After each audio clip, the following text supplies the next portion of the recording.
You guys have joined me on one really special day because I'm in the shuttle van. We're going to the top of the hill to do some runs, but I'm not on my enduro bike. I've got my downhill bike that is brand new, and it's been a couple of years since I've actually ridden one. It's my Scott Gambler. It's got aggressive geometry, 210 millimeters of suspension. It's going to be one flying machine. What we're going to talk about today though is how to set it up and how to get it dialed in.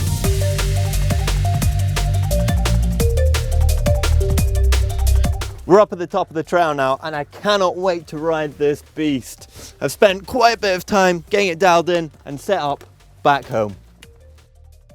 So I've thoroughly built the bike up out of the box, checked all the bolts, checked the wheels and make sure that everything is running sweet. And the first thing that I've come to adjust is bar roll. Now this is just the position that your bars are in. For me, I've got them a little bit rolled forward and then I've set up my levers and the shifter and the grip so that everything feels really comfortable. You can also do things like your stack height. You can put spacers above or below your crown, and likewise with the fork, you can actually push or pull that through, and this is just going to change the head angle of the bike. Now the Scott Gambler is slightly different to a lot of downhill bikes in the fact that you've got some adjustability, and if your bike has this too, then you've got little chips here where you've got a high and a low setting and a short and a long setting. In the longer setting, it's just going to be a little bit more stable. Likewise in the lower position, because you've got a lower bottom bracket and a slacker head angle. On this bike, I've got air suspension, which makes it really easy to adjust your sag. Since it's a downhill bike, I've gone for 30%, and that is just give or take. It's a rough estimate, but really once you get out into the trail, you can test that and fine tune it. Now I've gone for it to be a little bit harder on the front than the rear, just to give me a really stable position. And then with those compression adjustments, I've put them right in the middle and I can adjust and fine tune them depending how the bike is feeling and reacting. Same with the rebound.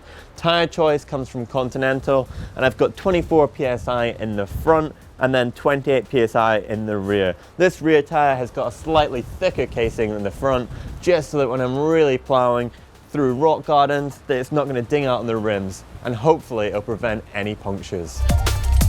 Run number one, let's get to it.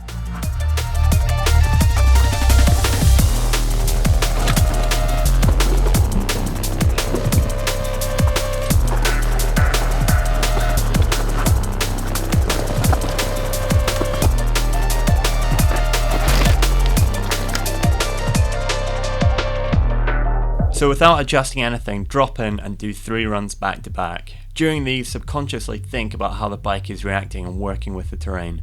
Things to ask yourself are: grip. Do you have enough grip? Where is that traction coming from? Is it the suspension or tires? Suspension, are you using all the travel? Is it just right, soft or hard? Are you blowing through the travel too fast?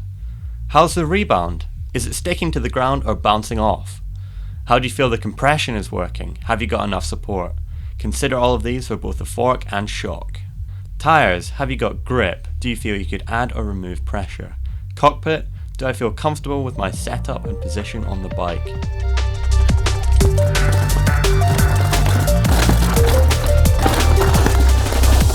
Woo-hoo-hoo! This thing is like a rocket ship, and I gotta say, that is so much fun. Done 3 runs and already the bike is feeling pretty dialed, but there's a few things I'm going to adjust. I'm going to head back to the van, get some tools and change them real quick before doing some more laps. Okay, so my 2 adjustments I'm going to make to really dial in the bike. I'm going to take a little bit of pressure out the fork and add some rebound just to slow the fork down and give me some extra traction.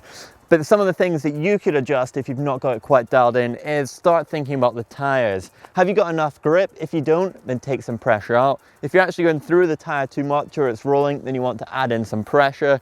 With the shock, there's 2 things you can do here. You can add some pressure or change your spring, or you could add in some volume spacers just to make it more progressive. And then one key area that can really be missed is bar roll and your stack height. You can actually roll your bars further forward, and that's just going to allow you to get onto the front of the bike a little bit more, giving you front wheel grip, and the same effect if you actually do that by lowering your stack height.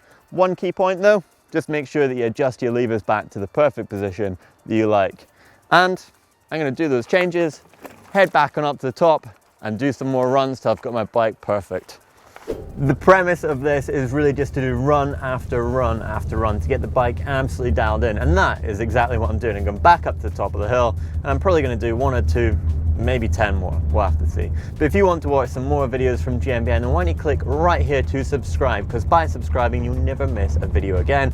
Click here for what is downhill, and click down there to see Danny Hart's bike. It was the fastest of 2016, and if you like downhill bikes, then give it a thumb up like, and if you want to go to the shop, click just there and you'll get one of these sweet jerseys that I'm wearing.